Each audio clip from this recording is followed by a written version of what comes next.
بسم اللہ الرحمن الرحیم، میں ہوں ساجد ایوبی اور آپ مجھے میرے ڈیجیٹل پلیٹ فارم سے سن رہے ہیں۔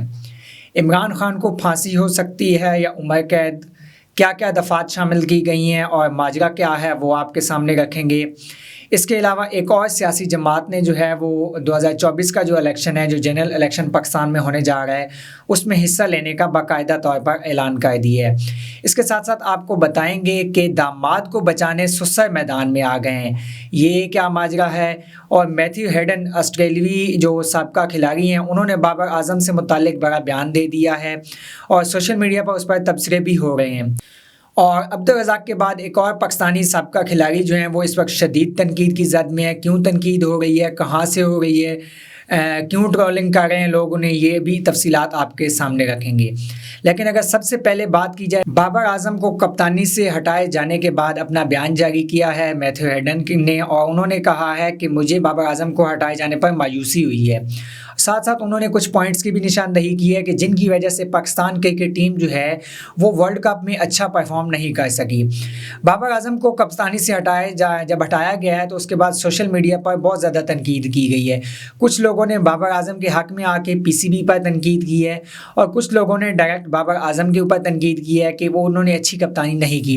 ایسے میں سابقہ مایہ ناز آسٹریلوی بیٹر میتھیو ہیڈن جو ہے وہ میدان میں آتے ہیں اور انہوں نے اپنا تجزیہ پیش کرتے ہوئے کہا کہ ٹورنامنٹ میں نسیم شاہ انجرڈ تھے اور شہین شاہ افریدی کی بھی انجری کے بعد وہ پرفارمنس نہیں تھی جو پاکستان ٹیم توقع کر رہی تھی۔ اور اس کے بعد انہوں نے فخر زمان کے بارے میں یہ کہا کہ فخر زمان ایک ہٹر ہے اور ہٹر جو ہوتا ہے وہ میچ کو آگے لے کے جانے والا ہوتا ہے، خاص طور پہ جب کوئی بڑے میچز آتے ہیں۔ اور فخر زمان کے بارے میں انہوں نے یہ کہا کہ فخر زمان نے 2023 میں ورلڈ کپ میں اس جگہ پر یعنی کہ پرفارم نہیں کیا جہاں ان کو کرنا چاہیے تھا، اور جب ان کی بیٹنگ نے ان کی جو ہے پرفارمنس ہے اس نے کلک کیا تو تب تک بہت دیر ہو چکی تھی۔ اسپن ڈپارٹمنٹ کے بارے میں بیان دیتے ہوئے انہوں نے کہا کہ شاداب اور نواز نے بھی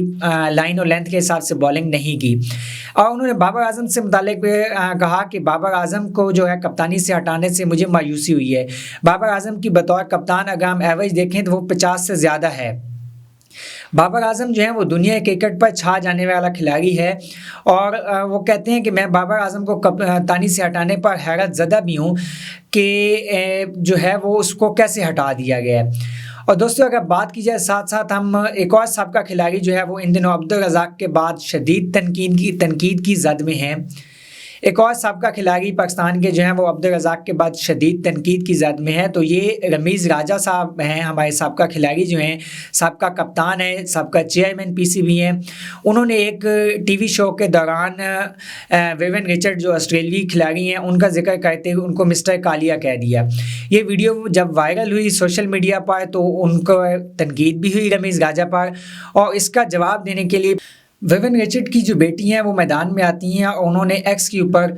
جو ہے وہ پیغام جاری کرتے ہوئے مصابہ گپتا نے لکھا کہ ڈیئر سر رمیز راجہ، شائستگی ایک ایسی خوبی ہے جو بہت کم لوگوں کے پاس ہوتی ہے۔ مصابہ نے لکھا کہ قومی ٹی وی چینل پر آپ کو یوں ہنستے دیکھ کر اور مسٹر کالیا کہہ کر ویون رچرڈ کو پکارنے پر دیکھ کر بہت دکھ ہوا۔ دنیا نے اس موضوع پر ہنسنا آج سے 30 سال پہلے ہی چھوڑ دیا تھا، اس لیے آپ بھی مستقبل کا سوچیں۔ اور انہوں نے اپنے فادر، اپنی مدر، اپنے بارے میں کہا کہ ہم تینوں بہت خوش ہیں اور فخر کے ساتھ اپنی زندگی گزار رہے ہیں۔ دوستوں اگر بات کی جائے سیاست کی تو ہر طرف الیکشن کا جو شور ہے وہ سٹارٹ ہو چکا ہے۔ الیکشن 2024 کی تیاریاں عروج پر ہیں،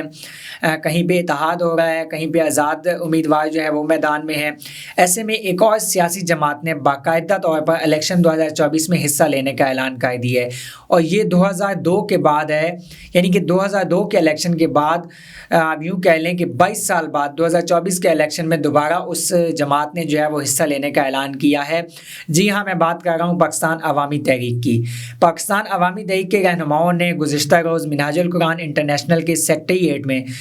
پریس کانفرنس کرتے ہوئے یہ اعلان کیا کہ وہ 2024 کے الیکشن میں باقاعدہ طور پر حصہ لیں گے۔ مزید انہوں نے کہا کہ ہمارا کسی کے ساتھ اتحاد نہیں ہوگا، ہم اپنے نشان پر جو ہے وہ الیکشن لڑیں گے۔ اور اب جو دلچسپ صورتحال ہے وہ یہ ہے کہ 2018 کے الیکشن کی اگر ہم بات کریں تو پورے پاکستان میں اور پھر بالخصوص پنجاب میں تحریک انصاف کو جو میڈیا رپورٹس ہیں ان کے مطابق ہر حلقے کے اندر 10 سے 15 ہزار ووٹ جو تھا وہ پاکستان عوامی تحریک کا پڑا تھا، کیونکہ 2018 کے الیکشن میں پاکستان عوامی تحریک نے پاکستان تحریک انصاف کے ساتھ اتحاد کیا تھا۔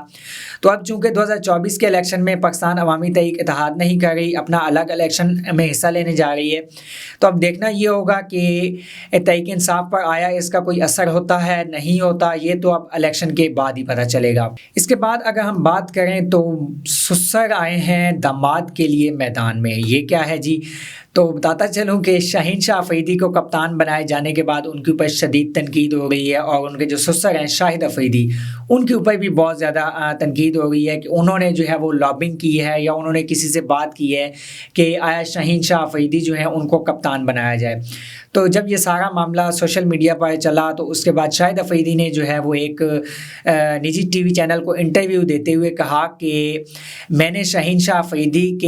کو کپتان بنانے کے لیے کوئی بھی لابنگ نہیں کی، یہ جتنی بھی تنقید ہو رہی ہے یہ جو ہے وہ غلط ہو رہی ہے، میرا اس چیز سے کوئی تعلق نہیں۔ انہوں نے کہا کہ میں حلفاً کہتا ہوں کہ شاہین شاہ آفریدی کو میں نے کپتانی کے حوالے سے کبھی سپورٹ نہیں کیا۔ انہوں نے کہا کہ میرے خیال میں اگر مجھ سے پوچھا جائے تو T20 کے لیے محمد رضوان جو ہیں وہ ایک بہترین اور مناسب امیدوار تھے کپتانی کے لیے، لیکن انہوں نے کہا کہ یہ جو مہم چل رہی ہے سوشل میڈیا پر یہ انتہائی بے بنیاد ہے۔ میرا اور شاہین شاہ آفریدی کا ایک رشتہ جو ہے وہ ایسا ہے کہ جو عوام ہے یا لوگ جو ہیں وہ یہ سمجھتے ہیں کہ شاید میں شاہین شاہ آفریدی کو اس کے لیے سپورٹ کرتا ہوں، لیکن میرا اس چیز سے کوئی تعلق نہیں ہے۔ انہوں نے اس کو مزید ایکسپلین کرتے ہوئے کہا کہ اگر میرا اس چیز میں کوئی چکر ہوتا یا میں نے لابنگ کی ہوتی یا میں نے کسی کو کہا ہوتا کہ شاہین شاہ آفریدی کو کپتان بنائیں تو میں چیئرمین PCB کے خلاف بات نہیں کرتا۔ تو دوستو اگر ہم آخر میں بات کی جائے خان صاحب کی، تو کل ان کی بہنوں نے ان سے ملاقات کی اور ملاقات کے دوران خان صاحب نے کہا کہ مجھ پر دفعات شامل کی گئی ہیں اس میں مجھے عمر قید بھی ہو سکتی ہے اور کہیں نہ کہیں پھانسی بھی ہو سکتی ہے۔ اس پر ان کی بہنوں نے کہا کہ اگر کوئی بھی سزا جو ہے وہ پاکستانی عدالتوں کی جانب سے ہوتی ہے تو ہم اس کے اوپر مقدمہ کریں گے، اور مقدمہ پاکستان میں نہیں بلکہ امریکہ میں کریں گے اور ڈونلڈ لو پر کریں گے، کیونکہ جتنی بھی پاکستان میں موجودہ صورتحال ہے اس کے ذمہ دار وہی ہیں۔ اب اس کا عدالتوں سے عمران خان صاحب کے جو کیسز ہیں ان کا کیا فیصلہ آتا ہے یہ تو فیصلہ آنے کے بعد ہی ہم اس کے اوپر جو ہے وہ بات کر سکیں گے۔ ابھی کے لیے اتنا ہی، اپنے میزبان ساجد ایوبی کو دیجیے اجازت، اللہ نگہبان۔